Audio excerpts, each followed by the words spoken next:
Buenos días y que el Señor les bendiga. Es un honor, un placer grande para mí poder estar aquí con ustedes. Un domingo más compartiendo, ¿no es cierto?, el precioso consejo de Dios. Vaya por favor al capítulo 15 de Romanos y vamos a estar estudiando su palabra desde el versículo 7 hasta el versículo 21. Tenemos un buen bloque de versículos, ¿no es cierto?, por estudiar. Tenemos como título nuestro mensaje: soy ofrenda para Dios. No es que nosotros seamos, ¿no es cierto?, elementos o dinero para hacer ofrenda, pero nuestra vida, ¿no es cierto?, es una ofrenda para Dios, y ese es el título de nuestro mensaje: yo soy una ofrenda para Dios.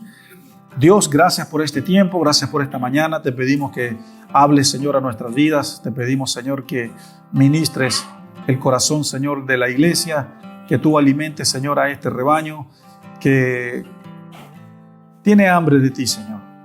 Tenemos hambre de ti. Tú eres el príncipe de los pastores, tú eres el buen pastor, y que pastoreas, Señor, a tu iglesia por medio de otros pastores. Y queremos, Señor, pedirte que por favor sacies, Señor, nuestra alma, nuestro mundo interior. Queremos ser saciados, queremos que nuestra sed, nuestra hambre, Señor, sea saciada en esta mañana. Te damos la gloria y la honra a ti. Amén. El versículo 7 de Romanos 15 dice: por tanto, recibidos los unos a los otros, como también Cristo nos recibió, para darle gloria a Dios. Para darle gloria a Dios. Pablo se enfoca, ¿no es cierto?, en el último tramo del libro se enfoca diciendo de que su ministerio, que su llamado no es, ¿no es cierto?, específicamente para el pueblo judío, sino que es para todos los de la tierra, para todos los no judíos, es decir, los gentiles. Y una persona gentil es un no judío, ¿no es cierto?, es decir, somos nosotros. El ministerio de Pablo fue para edificar, ¿no es cierto?, la iglesia del Señor, la grey del Señor, el rebaño del Señor, que somos nosotros. Y eso lo va a dejar bien claro al final, ¿no es cierto?, de su carta. Y él está diciendo y animando a su iglesia, ¿no es cierto?, allá en Roma, no a su iglesia, sino a su audiencia, a que se aprendan a recibir los unos a los otros, que se reciban los unos a los otros, así como Cristo, ¿no es cierto?, nos recibió a nosotros. Pablo está haciendo, al término de su carta, un intento más, ¿no es cierto?, por llamar a la unidad. Y la pregunta aquí es: ¿cómo nos recibió el Señor a nosotros cuando vinimos a Él? ¿Cómo estábamos nosotros cuando vinimos al Señor? Quebrados, desesperanzados, derrotados, heridos, dolidos. A lo mejor una vida, ¿no es cierto?, pecaminosa, una vida, ¿no es cierto?, llena de desorden, sin ganas a lo mejor de seguir viviendo. ¿Cómo vino usted al Señor? ¿Cómo lo recibió el Señor a usted? Bueno, en esta condición. Si Dios, que es Dios, si Él, que es el autor de la vida, el autor de la fe, si Dios, que es el creador de todas las cosas, nos recibe a nosotros así, en una condición de dolor, de pecado, de ira, de muchas cosas, ¿por qué nosotros, dice Pablo, no podemos entonces, o no podríamos nosotros recibir a nuestros hermanos igual? No es que él hace esto, no es que ella hace esto, no es que él va a este lugar, no es que esa persona es muy así, no, esa persona es muy de esta forma, no me gusta cómo se viste, no me gusta cómo vive su vida. Pablo dice: recíbanse en el amor de Dios los unos a los otros, así como Cristo, ¿no es cierto?, los recibió a nosotros. Y bueno, este es un llamado, ¿no es cierto?, a la unidad. Versículo 8 dice: pues os digo que Cristo Jesús vino a ser siervo de la circuncisión para mostrar la verdad de Dios, para confirmar las promesas hechas a los hombres. Aquí la parte clave para enseñar, para interpretar aquí, es que Jesús se hizo siervo de la circuncisión. ¿Qué significa eso? El hecho de que Jesús se haya hecho siervo de la circuncisión significa de que Él vino para su pueblo primero, para su pueblo judío primero. Él vino para ellos primero. Se les nació en una cuna judía, nació, ¿no es cierto?, de una madre judía, no vamos a decir el padre porque fue engendrado por el Espíritu Santo, pero Jesús vino para ellos primeramente. Entonces vino y nació bajo la ley, nació bajo la circuncisión, Jesús cuando vino y nació, Él nació bajo todos los parámetros y bajo todos los órdenes que la ley, ¿no es cierto?, dada por Moisés en el Antiguo Testamento decía. No hay absolutamente nada fuera de orden en el cual el contexto que Jesús nació. Por eso Pablo dice que Él vino a ser siervo de la circuncisión, es decir, de hecho Él vino a cumplir, ¿no es cierto?, esa ley, no a no cumplirla. Entonces Jesús, al ser siervo de la circuncisión, significa, ¿no es cierto?, que Él vino a ser un hombre como usted y yo, una persona divina, una persona que vino a sufrir, a pasar hambre, a pasar frustraciones, a pasar rabias, a pasar calor, a pasar frío, una persona que vino, ¿no es cierto?, a experimentar el dolor de la humanidad, porque la humanidad, ¿no es cierto?, tiene un dolor y es el dolor del pecado primeramente, pero también el dolor, ¿no es cierto?, de todo lo que nos agobia, todo lo que nos cansa, todo lo que, de hecho, hasta tener hambre, ¿no es cierto?, es una representación del dolor de nuestra humanidad. Porque somos humanos, somos seres, ¿no es cierto?, con emociones, somos seres cuerpo, alma y espíritu. Y Jesús vino a ser así como nosotros y vino a sufrir, ¿no es cierto?, los dolores de la humanidad. Y para que Él viniese y sufriese los dolores de la humanidad, Él tuvo que ser siervo, ¿no es cierto?, de la ley, siervo de la circuncisión. Y a eso se refiere Pablo, que los cristianos creyentes allá en Roma estaban, ¿no es cierto?, con estas distinciones, y él dice, no más. Tomen como ejemplo la persona de Jesús, ¿no es cierto?, para que Él pueda ser el modelo de vida que los ayude a vivir, ¿no es cierto?, de una manera distinta. Vamos a leer ahora desde el versículo 9 hasta el versículo 12, porque todos estos versículos tienen una misma línea. Y para que los gentiles glorifiquen a Dios por su misericordia, como está escrito. Por tanto, yo te confesaré entre los gentiles y cantaré a tu nombre.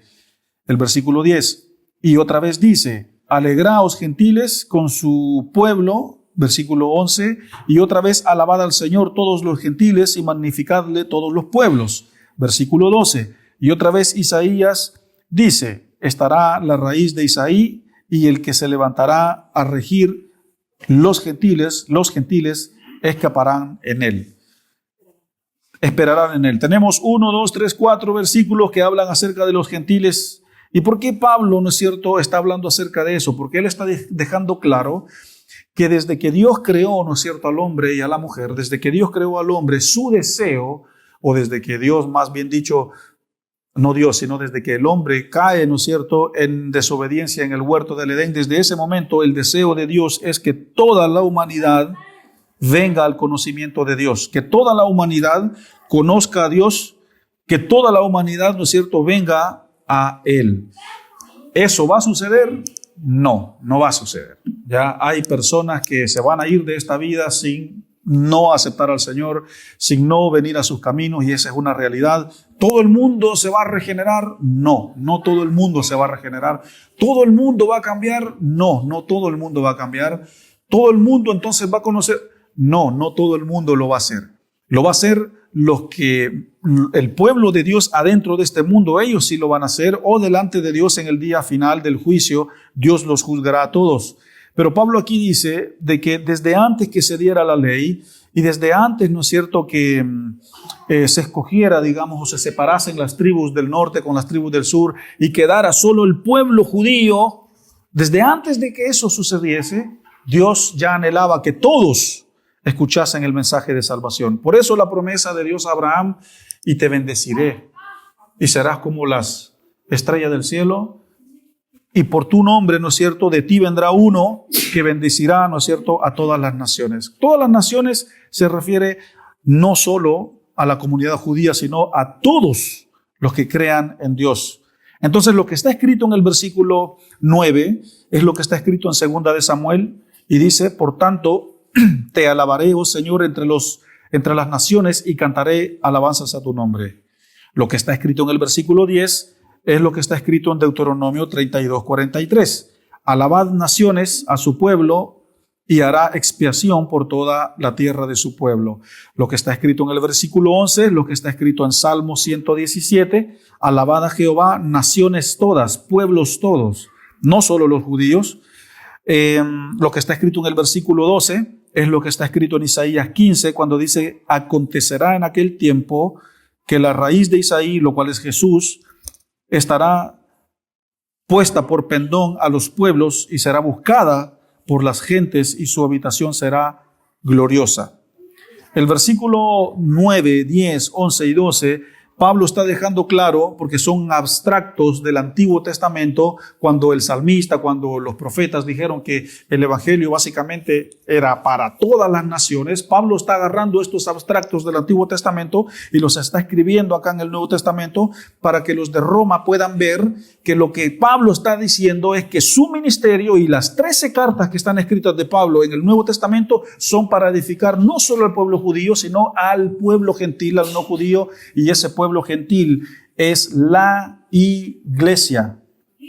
Es usted, soy yo y toda la iglesia invisible y la iglesia universal, ¿no es cierto?, que existe hoy en día. Entonces Pablo está diciendo, si ustedes judíos, si ustedes, ya estoy terminando mi carta y si ustedes no quieren entender mi mensaje, lo respeto, ¿de acuerdo? Pero ahí se me van a quedar porque yo tengo trabajo por hacer, tengo a mucha gente que ir a predicar, tengo muchos viajes misioneros que ir a hacer, estoy muy ocupado, no es la única carta que voy a escribir, todavía tengo que sufrir, pasar hambre, pasar sueño, pasar náufrago, tengo que hacer muchas cosas todavía, soy un hombre muy ocupado.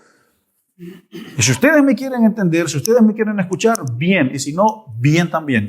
¿De acuerdo? Aquí les dejo una carta, aquí está, obedezcan al Señor y si no lo hacen, ustedes rendirán cuentas delante de Él, pero yo tengo que seguir mi camino para el mundo gentil.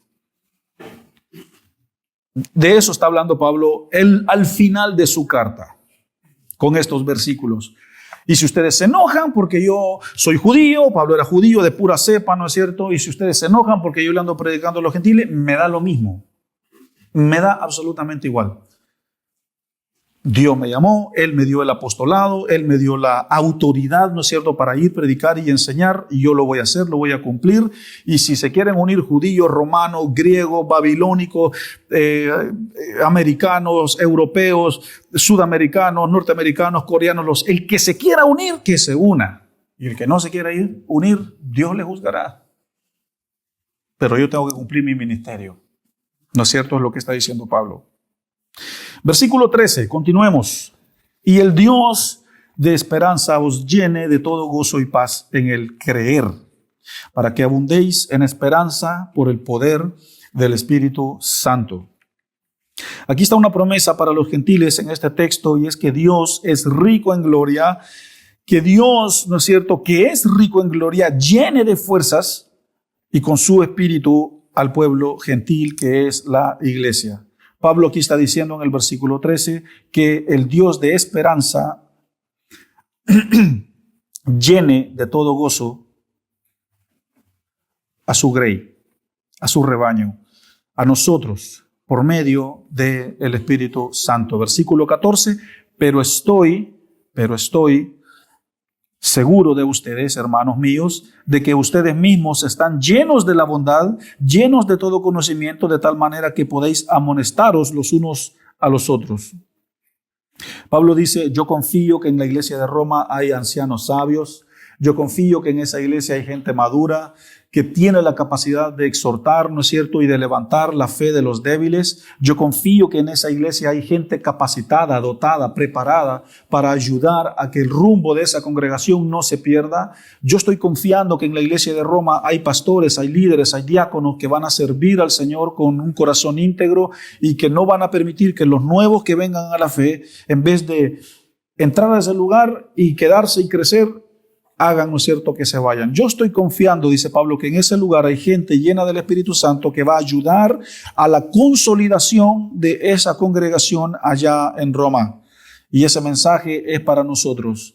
Somos cuidadosos, ¿no es cierto?, también al momento de compartir, al momento de enseñar, al momento de quizás llamar también a alguien al liderazgo. Confiamos que la gente que trabaja con nosotros nos acompaña, gente madura, capacitada, gente seria para el ministerio, para ayudar al rumbo de esta iglesia, para ayudar a que esta congregación camine, ¿no es cierto?, por el buen camino.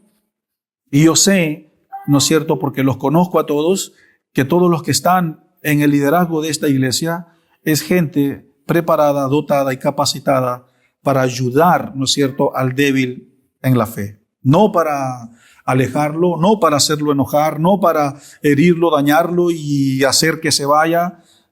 Pablo dice que en la iglesia, ¿no es cierto?, esté siempre la dotación del Espíritu Santo. Pasemos al versículo 15 y 16, son dos versículos que los vamos a leer juntos porque también tienen una misma línea. Mas os he escrito, hermanos, en parte con atrevimiento, dice Pablo, como para hacerlos recordar por la gracia que de Dios me es dada, para ser ministro de Jesucristo a los gentiles, ministrando el evangelio de Dios para que los gentiles les sean ofrenda agradable y santificada por el Espíritu Santo. Pablo dice que está escribiendo con atrevimiento. No vaya a ser que los que recibieron esta carta, que quizás fueron judíos, los líderes de allá, la agarren y la rompan y la quemen y digan, este que nos escribió está loco. Y Pablo dice, voy a escribir con atrevimiento, pero allá ustedes si reciben o no el mensaje. Pablo en sus 13 cartas en la Biblia escribió con dureza, algunas veces escribió con compasión, escribió con mansedumbre, hay muchas veces que él escribió con gracia, otra vez escribió con mucha rabia, con mucho dolor, a veces con mucho atrevimiento. Vemos las emociones del autor en cada una de sus cartas y en este caso le está diciendo, yo estoy escribiendo con atrevimiento, me voy a atrever a decirles a ustedes que mi ministerio no es solo para ustedes, no es solo para el mundo gentil, para el mundo judío, sino para los gentiles. Por eso Pablo en sus viajes entraba a las sinagogas y se peleaba con los que estaban allí. Estaban las sinagogas judías y él llegaba y les decía esto, y lo apedreaban, lo golpeaban, lo tiraban para afuera. Él se levantaba, se sacudía y se volvía a meter y daba la sensación que los lugares favoritos de Pablo para ir a hablar y evangelizar eran las sinagogas, donde estaban los puros judíos, los que no creían en el mensaje de Jesús. Y me los puedo imaginar viendo a Pablo entrando y ya viene ¿qué viene a hacer aquí? ¿Qué viene a molestarnos aquí si nosotros no creemos en ese Mesías? ¿Entiendes? Y él sí, él es el Señor, y parece que era medio masoquista Pablo. No sé, pero era un hombre que tenía una gran fe, una gran convicción de lo que él estaba haciendo. Pablo usa su autoridad apostólica que Dios le dio para exhortar a los gentiles y darles lo que ellos deben, decirles que ellos deben de ser ofrenda para Dios. Ofrenda para Dios. Leamos el versículo 17 hasta el 19. Tengo pues de qué gloriarme en Cristo Jesús en lo que a Dios se refiere, dice Pablo. Este versículo es muy parecido al de Filipenses cuando dice, yo tengo motivos y razones para gloriarme, para vanagloriarme, pero no lo hago. Todo lo tengo por basura, no me interesan los títulos, no me interesa la reputación, no me interesa todo lo que yo sé, debido a que Pablo, de todos los autores y escritores de los 66 libros en la Biblia, es la persona más preparada, más dotada, más equipada. Ni Lucas, que escribió Hechos y escribió Lucas y Hechos, que fue un médico, fue tan preparado, tan dotado, ¿no es cierto?, como el alto nivel académico teológico que Pablo tenía, porque Pablo fue rabino, instruido en la ley de Dios, específicamente por uno llamado Gamaliel, que era miembro del Sanedrín, de los 70 ancianos que gobernaban el país. Y Pablo fue instruido desde los 12 años en escuelas rabínicas. Para los 18 años, Pablo ya era una mente brillante. Ya era una persona muy dotada. Bueno, allá por los 30, 35 años andaba persiguiendo cristianos, metiéndolos a la cárcel hasta que se chocó con la gracia. Dios lo llama, lo convierte y todo ese conocimiento él lo usa, pero ahora en la gracia. Lo usa para la fe. Y por eso, ¿no es cierto?, tenemos escritos tan profundos de Pablo. Pero desde el versículo 17 al 19, hemos leído solo el 17.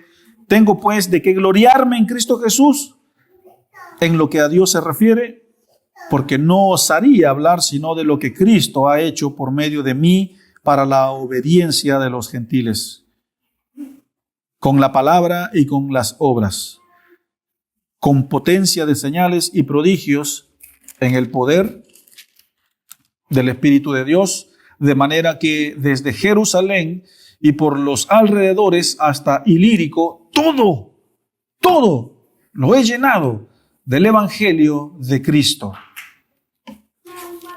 Hermanos, la modalidad, el formato que Jesús estableció para enseñar y discipular a su iglesia es la enseñanza bíblica y la predicación bíblica. Jesús enseñó desde una barca, Él enseñó desde un monte, Él enseñó desde el desierto, Él enseñó, ¿no es cierto?, en lugares bajos, Él enseñó estando con gente pobre, pero la enseñanza bíblica, la predicación bíblica y el discipulado son los tres grandes elementos que Jesús utilizó para que su iglesia, ¿no es cierto?, crezca, aprenda y se acerque a Dios. Y este es el método que Jesús estableció y es el método que se ha usado por más de 2000 años y se seguirá usando, y es lo que Pablo, ¿no es cierto?, también usó para su audiencia. La enseñanza. Por eso la enseñanza debe de ser ordenada, debe de ser bíblicamente supervisada, debe de tener un inicio, debe tener un final, debe de tener un orden. Y la enseñanza bíblica debe de ser entregada desde un corazón de santidad, desde un corazón consagrado, desde un corazón que sí está viviendo lo que está predicando, que no solo alguien viene a pararse aquí y habla y habla y habla, que la enseñanza tiene muchas ramas, tiene muchos otros elementos, y Pablo usó este elemento para sus viajes misioneros. Y dice que desde, en el versículo 19, que desde Jerusalén hasta Ilírico, todo lo había llenado del Evangelio. ¿Por qué desde Jerusalén? Porque allí, ¿no es cierto?, vino el Espíritu Santo. En Jerusalén es donde Jesús, ¿no es cierto?, también empezó su ministerio. Jerusalén es la mata, y de allí el Evangelio se ramifica a todas las naciones. Déjeme darle un dato curioso, ya que Ilírico, hoy en la actualidad, usted va y ve un mapa actual y un mapa de los tiempos de Pablo, Ilírico es lo que hoy en día, o era lo que hoy en día en Europa es Croacia y Eslovenia. Desde Jerusalén, desde el Medio Oriente hasta Croacia, hoy en el 2025, y lo que es Eslovenia, desde allí Pablo anduvo por viajes misioneros, plantando iglesias, predicando el Evangelio, ministrando, ¿no es cierto? Y desde allí dice, todo lo he llenado del Evangelio. Todo. 3, 4 viajes misioneros, un posible quinto viaje misionero. De hecho, en el último mensaje que va a ser el próximo domingo, vamos a ver que Pablo tiene un deseo de ir a España. No pudo ir a España, o no hay registros de que él fue a España, pero quería hasta ir a España, desde Jerusalén hasta España, ¿no es cierto?, para predicar el Evangelio. Pero Pablo dice, todo eso lo he llenado del Evangelio. Todos esos lugares, bueno, no tenemos un mapa, pero todo desde Galacia, desde Chipre, desde Corinto, desde Éfeso, desde todos esos lugares, ¿no es cierto?, entrando también a Roma, el sur de Italia, el norte de Italia, el centro de Italia, todos esos lugares hasta llegando a lo que es Galacia, lo que hoy en día, ¿no es cierto?, es Turquía. En la actualidad, todo eso Pablo anduvo ahí enseñando. Grecia hoy en la actualidad, enseñando, predicando, discipulando, subiéndose a barcos, bajándose de barcos, llegando a iglesias, llenaba el Espíritu Santo esa iglesia, y así iba, y ese era su ministerio.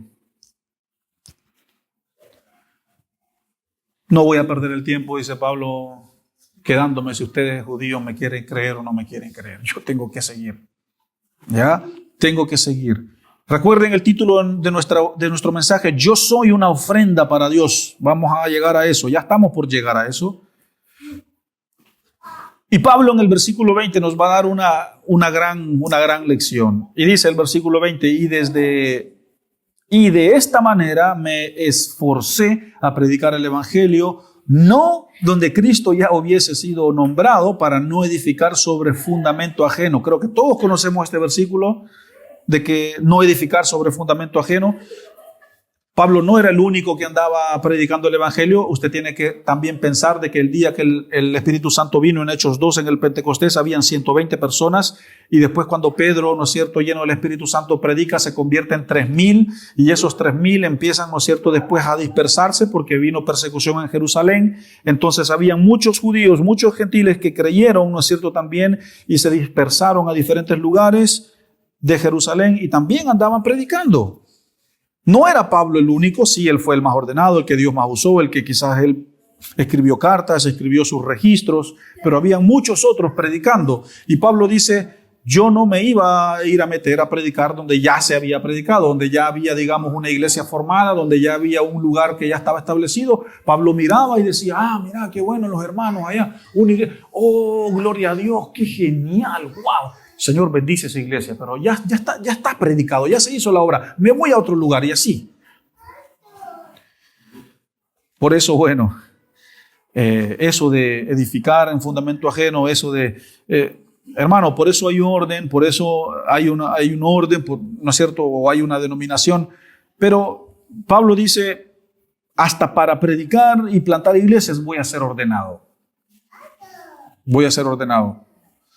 Versículo 21. Si no, como está escrito, a aquellos a quienes nunca les fue anunciado acerca de él, verán. Y los que nunca han oído de él, entenderán. Lo que está escrito en el versículo 21 es lo que dijo el profeta Isaías. Es un abstracto del Antiguo Testamento del profeta Isaías, porque Pablo conocía toda la ley, conocía desde el Génesis hasta Malaquías. Pablo lo conocía así.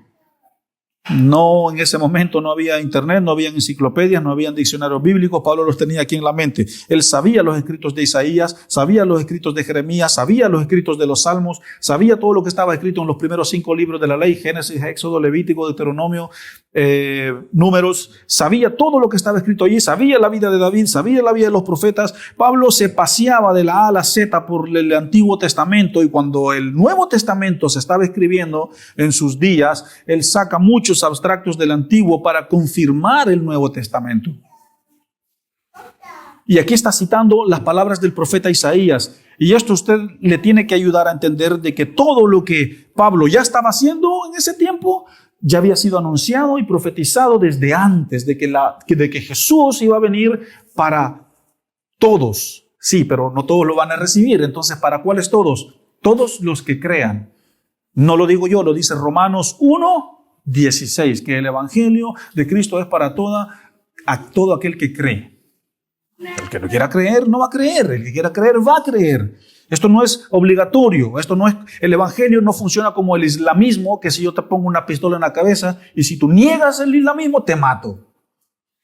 No, el cristianismo no funciona así. El cristianismo es voluntario, es la obra de Dios en la vida del creyente.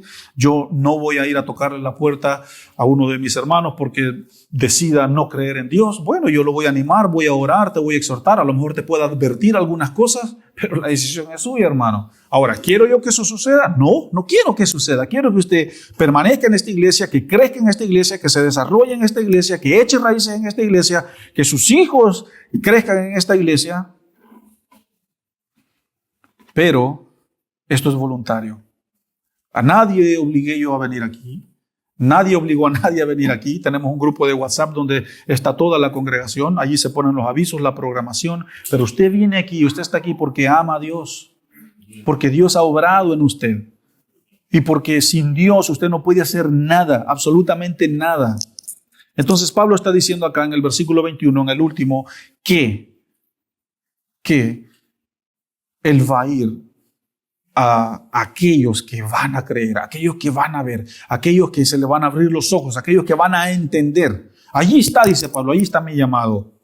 ¿Y cuál es la conclusión? Porque ya hay más versículos para hoy de la porción bíblica que estamos estudiando. Es para que crean en Dios, amen a Dios, se conviertan, se bauticen, se discipulen, para que sanen sus heridas en Dios, sus traumas, sus dolores, sus heridas, para que vengan a Dios, se transformen en hijos de Dios, que lleven una vida nueva para Dios y para que sobre todas las cosas sean una ofrenda agradable a Dios. ¿Cuál es el título de nuestro mensaje?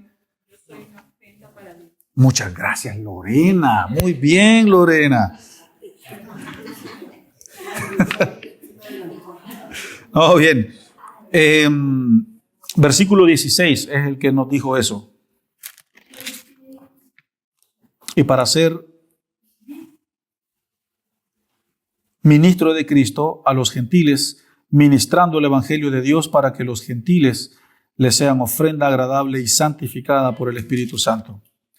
Una ofrenda agradable a Dios es lo que yo debo de ser, lo que yo debo de vivir. Mi vida, yo la debo de vivir como una ofrenda agradable a Dios.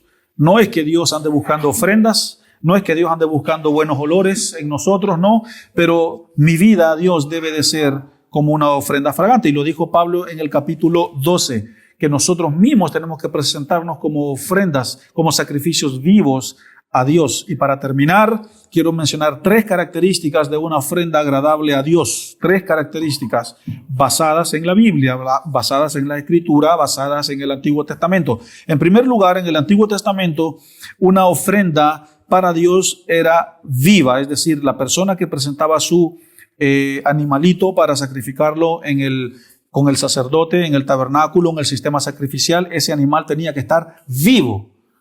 Si una persona se presentaba delante del sacerdote con una oveja, con un cabro, con una tórtola para hacer un sacrificio a Dios y estaba muerto, le daba una tremenda retada y lo mandaba para la casa. ¿Cómo yo le voy a presentar una ofrenda muerta a Dios? ¿Qué sentido tiene? El animal tenía que estar vivo.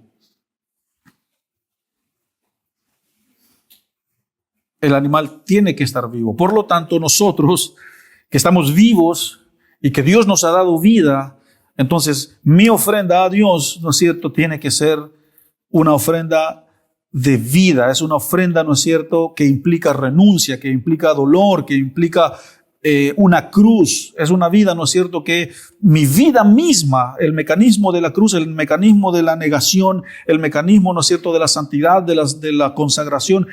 Así yo soy vivo y yo vivo para Dios. Y mi ofrenda hacia Dios es mi vida, lo que soy, lo que represento, mi familia, mi matrimonio, mis hijos, mi hogar, mis finanzas, mi iglesia, mi trabajo, mi educación, mi emotividad, mi carácter, mi temperamento, mi ropa, mi forma. Yo soy una ofrenda viva para Dios. Soy vivo. Y Pablo dice, yo voy a ir a aquellos que crean en Dios y quieran ser ofrendas vivas a Dios. Segundo punto, en el Antiguo Testamento la ofrenda tenía que ser santa. No hablamos de santos canonizados como el mundo católico, San Pedro, San Andrés, San. No, el único santo que pisó esta tierra fue Jesús. Es la única persona que se puede autodecir yo soy santo o Dios es 3 veces santo. Pero aún así Dios nos llama a vivir una vida de santidad, es decir, una vida alejada del pecado, alejada de la rebelión, alejada de la desobediencia, alejada, ¿no es cierto?, de lo que los 10 mandamientos nos dicen. Y en Levíticos 1:10 nos dice que la víctima que se presentaba para la ofrenda debía de ser sin mancha, debía de ser perfecta. Se le tenía que ver los dientes, se le tenía que ver bajo el pelaje, se le tenía que ver adentro de las orejas, si no tenía pulgas, garrapatas, a ver atrás en el rabo, tenía que estar todo limpio. Pero un animal, ya sea oveja, vaca, becerro, buey, lo que la ley dijese que se podía presentar, tenía que ser santo, tenía que ser un animal acepto, limpio, no el quebrado, no el engusanado, no el manchado, no el ciego. Caín y Abel presentaron una ofrenda delante del Señor. La ofrenda de uno fue buen vista, la ofrenda del otro no. Entonces nuestra ofrenda delante de Dios debe de ser santa. Y no es que nuestro dinero, nuestro diezmo no, es mi vida, es mi corazón, es mi alma, es mi vida, lo que yo soy, lo que yo hago, lo que represento, todo lo que ya dije anteriormente, todo eso debe de ser para Dios, mi vida. Dios no puede glorificarse, manifestarse en una vida manchada por el pecado, manchada por la corrupción. Debe de haber limpieza, debe de haber consagrado, debe de haber un apartarse del mal. Ahí es donde Dios habita. Y cuando en el libro de Ezequiel, en el templo se perdió el orden, se perdió la santidad, Dios levanta, ¿no es cierto?, su gloria, y hay una visión que Ezequiel ve en el libro de Ezequiel y ve como unas ruedas que se están levantando, como que Dios está levantando su inversión, su infraestructura, todo lo que él invirtió, lo que dejó, Dios se lo está llevando. Y ya no estaba la presencia de Dios en ese pueblo, en ese templo. ¿Por qué? Porque allí, ¿no es cierto?, en aquel lugar que había, allí se sacrificaban animales, allí se adoraban a los ídolos. En la casa de Dios, Dios dice, no, yo me llevo mi gloria, yo me llevo mi... Y vean cómo hacen, muchachos, pero no, así no.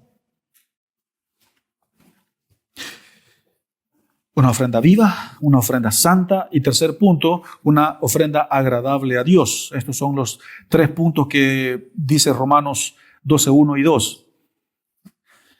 En el Antiguo Testamento se nos enseña que cuando la ofrenda o sacrificio a Dios cumplía las condiciones exigidas por Dios, esa ofrenda tenía un olor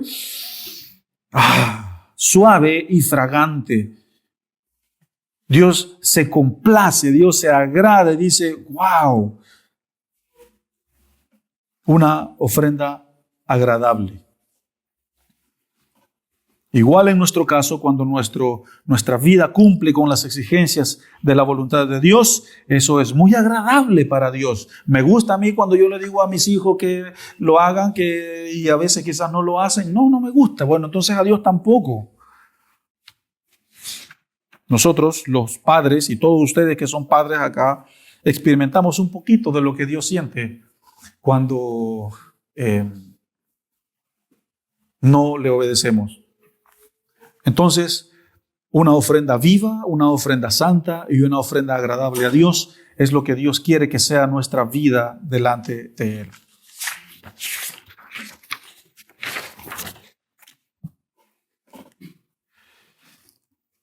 Vamos a orar para terminar. Dios, gracias.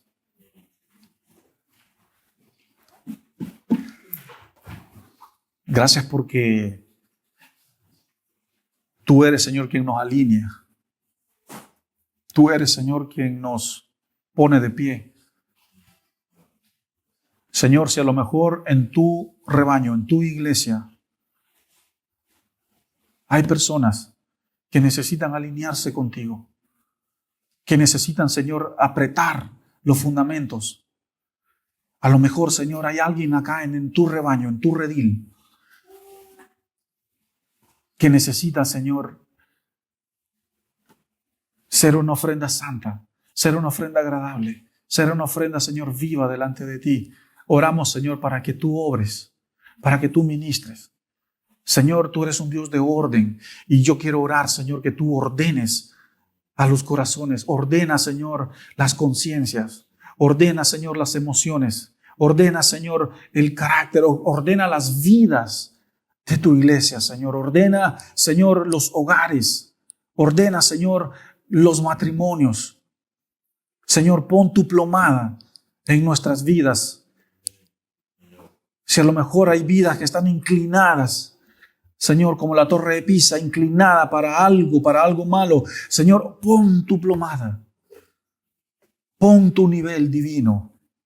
Estabiliza, Señor, los corazones con el poder de tu evangelio, con el poder de tu gracia. No nos vamos a poner aquí a gritar, a ministrar. No, Señor, te damos el lugar a ti.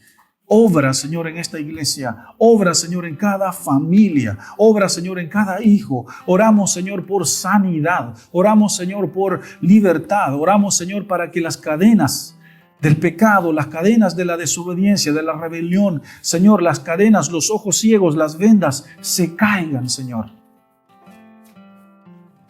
Queremos ser ofrendas agradables a ti.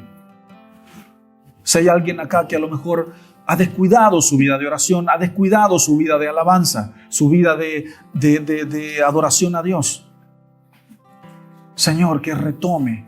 Hacemos hoy un compromiso, Señor, de vivir en santidad. Hacemos hoy un compromiso, Señor, de caminar en tu obediencia, de caminar, Señor, en la luz. Sana, Señor, al de doble ánimo. Sana, Señor, al que está, al que no está, al que quizás quiere, al que no quiere. Señor, hácenos de un solo sentir. Hácenos, Señor, de una sola línea. Queremos ser, Señor, ofrendas agradables a ti en todo lo que hagamos en nuestro diario vivir, desde la mañana, Señor, hasta la tarde. Cómo administramos, Señor, nuestra vida, cómo administramos nuestro sacerdocio en el hogar, cómo, Señor, administramos y gastamos nuestro dinero. Hasta en eso queremos tener orden. Señor, ofrendas agradables, santas y vivas a ti queremos ser. Amén, Señor, y amén. Recuerda suscribirte a nuestro canal y activa las notificaciones para que no te pierdas ninguno de nuestros sermones.